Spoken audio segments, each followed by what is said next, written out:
Matvælafyrirtæki nokkurt hefur hagnaðarfallið HX jafnt og mínus X í öðru veldi pluss 10X mínus 7. Þar sem X er framleiðslumagn í 100 kílóa vörunar á mánuði. Takt eftir, X-ið er framleiðslumagn í 100 kílóa vörunar á mánuði. Og HX er hagnaður í milljónum króna á mánuði.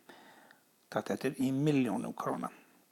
Hagnaðurinn eykst eftir því sem framleiðslan eykst upp að vissu marki. Eftir það fara ýmsir þættir að koma inn, svo sem aukin bilanatíðni véla og þreyta starfsfólks sem veldur fleiri göllum í framleiðslunni, sem veldur því að ýmist þarf að laga vöruna eða henda henni. Allt þetta veldur því að hagnaðurinn minnkar. Í A-lið þá biður hver er hagnaðurinn ef ekkert er framleitt. Í B-lið hvað þarf að framleiða mörg hundruð kíló af vörunni til að fyrirtækið byrja að standa á sléttum. Og í C-lið hvað má fyrirtækið framleiða mikið áður en reksturinn fer yfir í tap. Og í D-lið hver er hámarkshagnaður fyrirtækisins á mánuði og hvert er framleiðslumagnið þá. Byrjum átt okkur á að fallið er í raun og veru fleygbogi og fleygbogi sem að kemur hérna rísandi, nær toppi og lækkar svo aftur.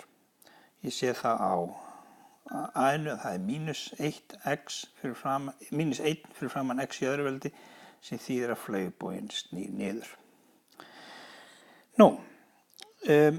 Það sem er verið að byrja hérna í A, B, C og D-lið tengist í raun og veru því að ég þarf að leysa jöfnuna, ég þarf að finna skurðpunktana við X-ás og ég þarf að skurðpunktana við Y-ás og svo þarf ég að finna topppunktinn. Ég þarf að finna allt þetta og við skulum bara skella okkur í það. Og ég ætla að tengja reyndar þessar lausnir hér við það sem hann er að byrja hérna í A, B, C og D. Byrjum á því að átta okkur á jöfnunni mínus 1x í öðru veldi pluss 10x mínus 7. Ég ætla að skrá niður hérna A, B, C og D. Það er að segja skrá niður A, B og C og reikna D. Set upp D part jöfnunar sem er B í öðru veldi mínus 4AC. Og ég set inn í jöfnuna það sem ég veit. 10 í staðinn fyrir B-ið, mínus 1 í staðinn fyrir A-ið og mínus 7 í staðinn fyrir C-ið. 10 öðru veldi er 100. Mínus 4 sinni mínus 1 sinni mínus 7 er mínus 28 og 100 mínus 28 gefur mér að D er 72. Ég er þá komið með það. Þá ætla ég að halda áfram að leysa jöfnuna og finna hérna skurðpunktana við X-ás. Það ger ég með seinni part jöfnunar, það er að segja mínus B pluss kvadratrótin D deilt með 2A og svo kemur hérna hin útgána jöfnur með mínusmerkinu. Setjum inn í staðinn fyrir B, D og A. Þessi mínus kemur og hann verður að vera, hann er partur á jöfnunni. Svo kemur 10 í staðinn fyrir B, 72 í staðinn fyrir kvadratrótin af D og svo kemur 2 sinnum mínus 1 í staðinn fyrir A-ið.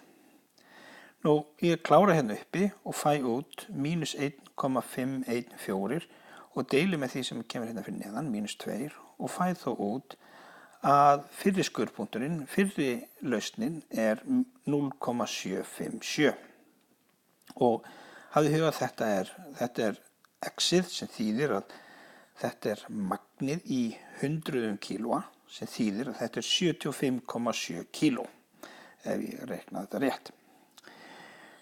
Hin lausnin gefur mér síðan að niðurstöðuna 9,242 og þetta er líka í 100 kílóa sem þýðir að þetta er 924,2 kíló.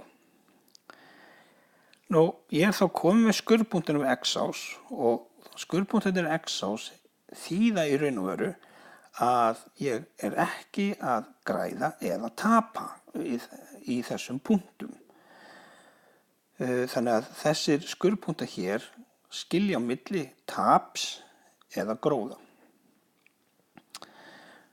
Við skulum halda áfram að reikna þessa út úr þessum upplýsingum. Við skulum átta okkur á hver er skurðpunktur við Y-ás. Hann er punkturinn 0C. C-ið er mínus 7, þannig ég set þessa mínus 7 í staðinn fyrir C-ið og fæ þá út að skurðpunkturinn við E-ás er 0,-7, sem þýðir að hér er þessi skurðpunktur við E-ás. Topppunkturinn er síðan mínus B deilt með 2a og það er x-gildið. Y-gildið er mínus D deilt með 4a og ég fæ út að topppunkturinn er 5,18. X-ið er framleiðslumagn í 100 kílóa en fallið er síðan peningurinn í milljónum króna. Nú skulum við tengja það saman, það sem við erum búin að reikna hérna og við spurningarnar A, B, C og D. Hver er hagnaðurinn ef ekkert er framleitt spurt? Þegar ekkert er framleitt þá þýðir það að engar einingar eru framleittar, það er að segja x-ið er 0 og það þýðir í raun og veru skurðpunkturinn við E-ás. X-ið er 0 þar sem þýðir að tapið er þá samkvæmt skurðpunkturinn við E-ás mínus 7 og myndu að þessar upphæðir er í milljónum króna þannig að tapið er 7 milljónir króna. Skurðpunkturinn við E-ás gefur mér sem sagt tapið ef ekkert er framleitt. Hann spyr í B-lið hvað þarf að framleiða mörg 100 kíló af vörunni til að fyrirtækið byrja að standa á sléttu.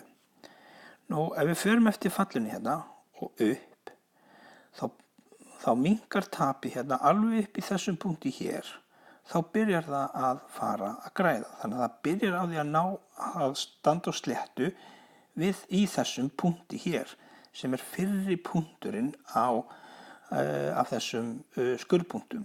Þannig að fyrri punkturinn er þá 0,757 og myndu að þetta er í 100 kíló sem þýðir að fyrirtæki stendur á sléttu ef það framleiðir 75,7 kíló.